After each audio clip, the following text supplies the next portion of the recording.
protect themselves if they have access to weapons, if they have access to the arms.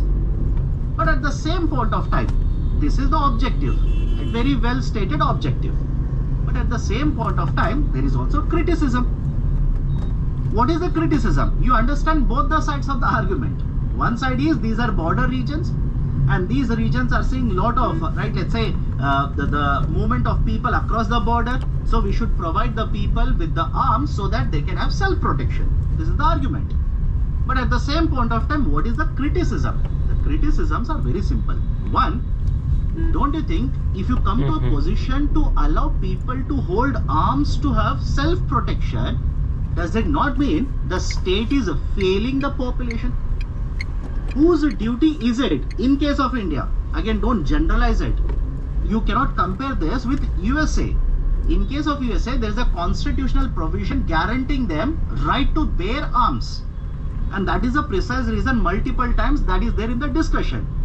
But in case of India, who has been given the right to hold arms, right, basically control the supply of arms, etc.? The government. The state and the central should provide the security to provide protection to the people, whether they are in the hinterland, whether they are in the border regions, etc. Doesn't matter. It should be the duty of the government. Now, by asking the people to purchase arms, and to whom you are talking about? Vulnerable population. Vulnerable people, I hope you understand. You want them to go to the market, get a license, purchase arms, spend money on it. For what? Self-protection. So understand the logic behind it. Is the state not simply shifting the burden of protection, burden of providing security on which is on its shoulder to the shoulder of the population here? That is one. And second one, it is not the first time that a state is trying to actually do this. In fact, there is a case which has been mentioned in the article here, Salva Judum case. Very famous case, by the way. The concept of Salva Judum, which was introduced in a state, Chhattisgarh, by the way, what was the argument?